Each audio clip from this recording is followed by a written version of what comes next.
unkind ចិត្តល្អ unkind អត់ចិត្តល្អចឹង do ធ្វើ undo អត់ធ្វើបន្តទៅទៀតជំរាបសួរបងប្អូនទាំងអស់គ្នាថ្ងៃនេះយើងទៅសិក្សាអំពីពាក្យមួយចំនួនដែលយើងប្រើប្រាស់ប្រចាំថ្ងៃដែលពាក្យទាំងអស់នោះគឺពាក្យដែលបន្ថែមខាងដើមអញ្ចឹងបងប្អូនមើលមកចំណងជើងមេរៀនយើងមកបាទនេះ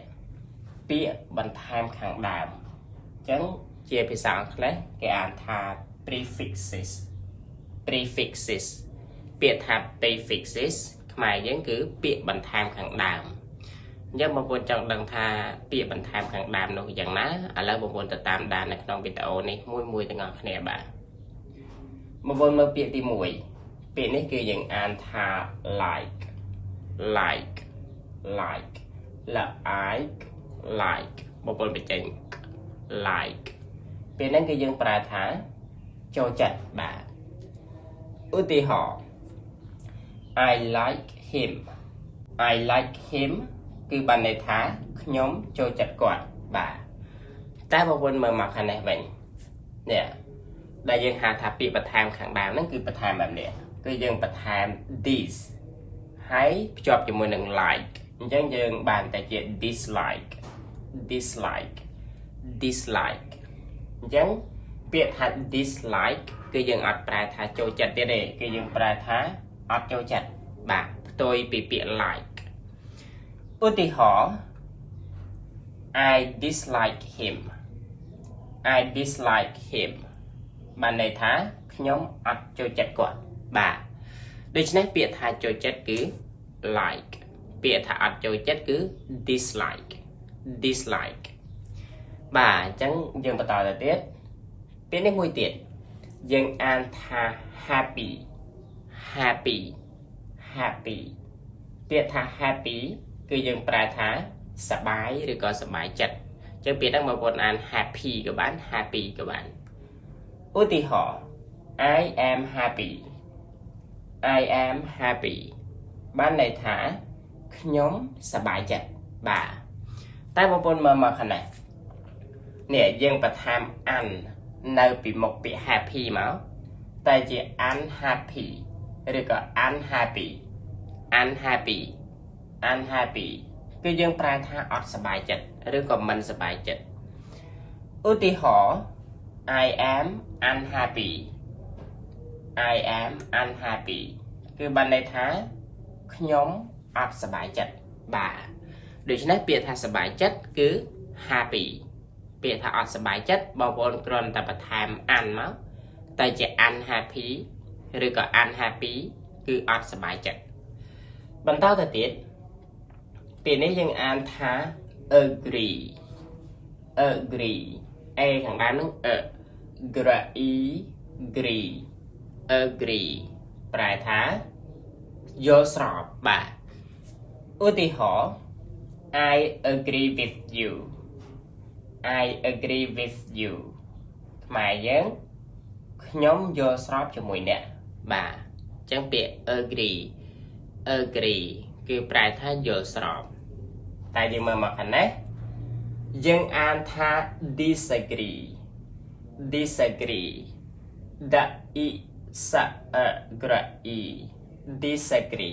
បាទអញ្ចឹងបានន័យថាយើងបន្ថែមពាក្យ this ភ្ជាប់ជាមួយនឹង agree មកយើងបានតែជា disagree គឺយើងប្រែថាអត់យល់ស្របវិញបាទឧទាហរណ៍ I disagree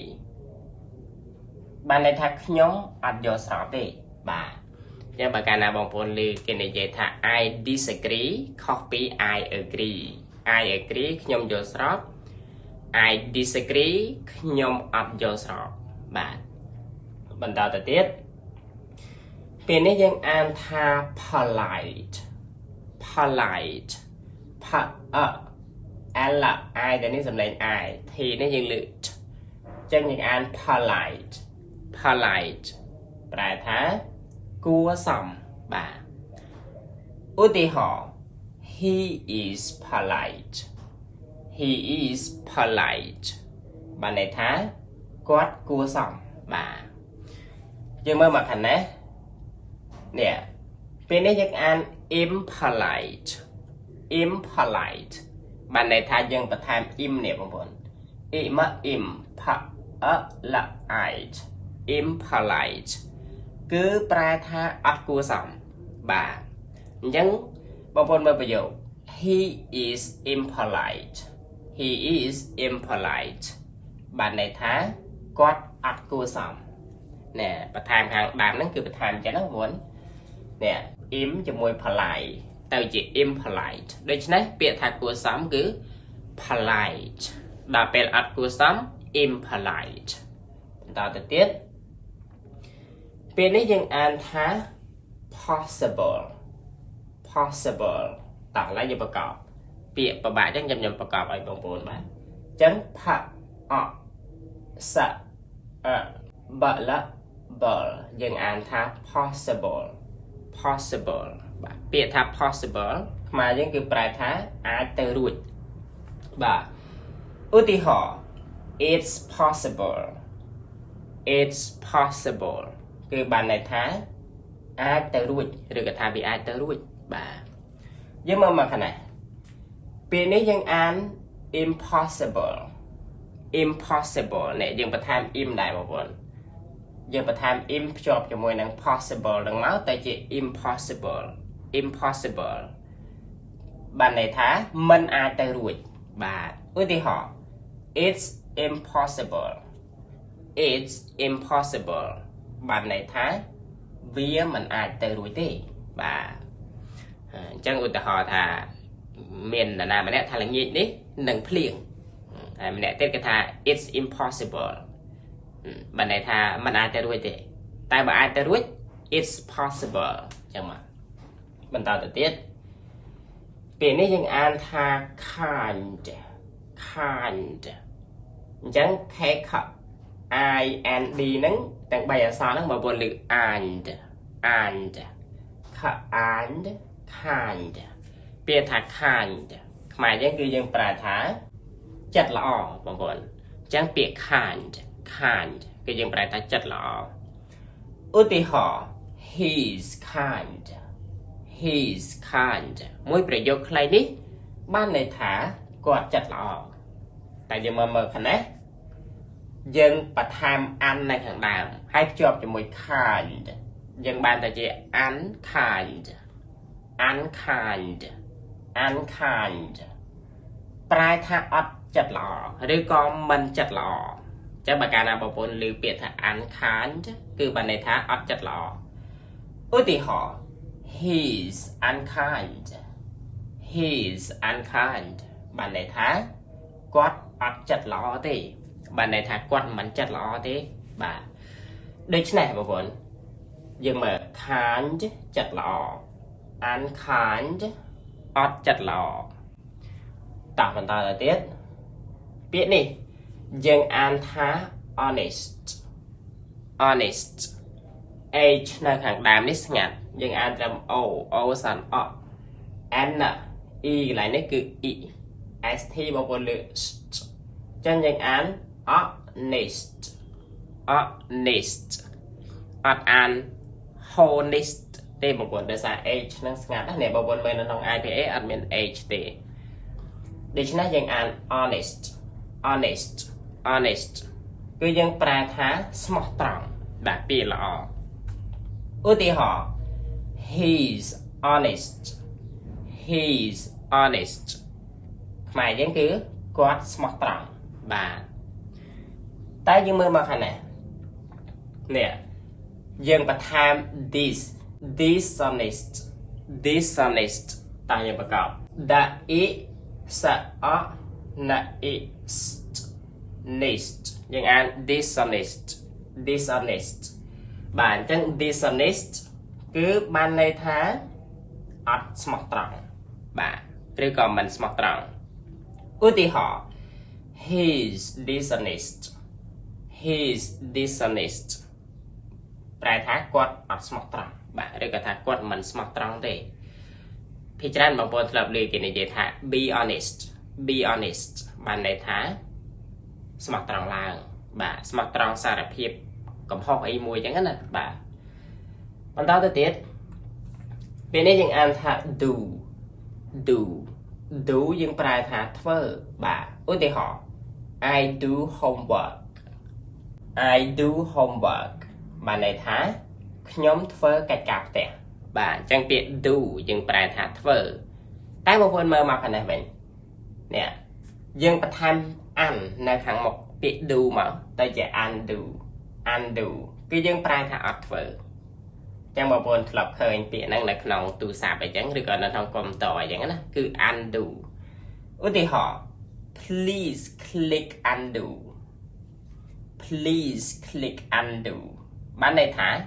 សូមចុចពាក្យថា undo បាទនៅពេលដែលបងប្អូនចុចជ្រុលអីមួយចឹងទៅបងប្អូនចុច undo វិញមកគឺវាមកវិញហើយចឹងណាបាទអញ្ចឹង do ធ្វើ undo អត់ធ្វើបន្តទៅទៀតពាក្យនេះយើងអានថា write w ស្ងាត់ write ប្រែថាសរសេរឧទាហរណ៍ I write a letter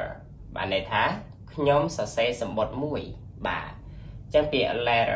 letter គឺប្រែថាសម្បត្តិណា write សរសេរ I write a letter ខ្ញុំសរសេរសម្បត្តិមួយខាងនេះវិញយើងបន្ថែម re នៅខាងមុខ write ទៅជា rewrite បាទបងប្អូនប្រហែលជាធ្លាប់ឮលោកគ្រូអ្នកគ្រូនិយាយពាក្យហ្នឹងរឿយដែរ rewrite បានន័យថាសរសេរឡើងវិញបានន័យថាអាមុនទៅសេអត់ទាន់បានល្អចឹងគ្រូឲ្យទៅសេម្ដងទៀតអីចឹងណាហ្នឹងហើយគេហៅ rewrite ឧទាហរណ៍ please rewrite បានន័យថាសូមសរសេរឡើងវិញបាទខ្លីប៉ុណ្ណឹង please rewrite សូមសរសេរឡើងវិញដូច្នេះ write សរសេរ rewrite សរសេរឡើងវិញបន្តទៅទៀតពាក្យនេះយើងអានថា understand អាន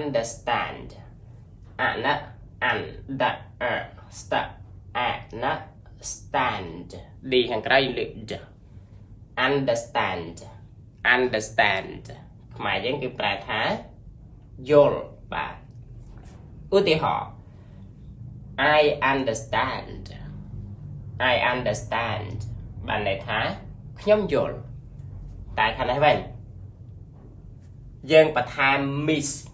នៅខាងមុខ understand បានទៅជា misunderstand បាទចឹងអត់ប្រមាណអីបើបងប្អូនចេះខាងនេះហើយបាទខាងនេះ understand យើងគ្រាន់តែបន្ថែមពាក្យ miss នឹងមក misunderstand ទៅជាយល់ច្រឡំវិញបាទយល់ច្រឡំការគិតរបស់យើងគឺច្រឡំណាឧទាហរណ៍ I misunderstand បានន័យថាខ្ញុំយល់ច្រឡំបាទចឹងបងប្អូនអាចនិយាយបានហើយបាទបងប្អូនអញ្ចឹងនៅក្នុងវីដេអូនេះគឺយើងសិក្សាអំពីពាក្យដែលបន្ថែមនៅខាងដើមប៉ុណ្ណេះសិនបាទដែលជាភាសាអង់គ្លេសគេហៅថា prefixes ហើយមិនមែនមានតែប៉ុណ្្នឹងទេបងប្អូនមានច្រើនទៀតតែគ្រាន់ថាទីនេះយើងសិក្សាប៉ុណ្ណេះសិនឲ្យបងប្អូនបានដឹងអំពីពាក្យដែលបន្ថែមខាងដើមនឹងមួយចំនួនដូច្នេះនៅក្នុងវីដេអូនេះយើងសិក្សាប៉ុណ្ណេះសិនហើយបងប្អូនកុំភ្លេចជួយចុច like share និង subscribe ដើម្បីទទួលបានវីដេអូថ្មីទៀតយើងជួបគ្នានៅវីដេអូបន្តសូមជម្រាបលា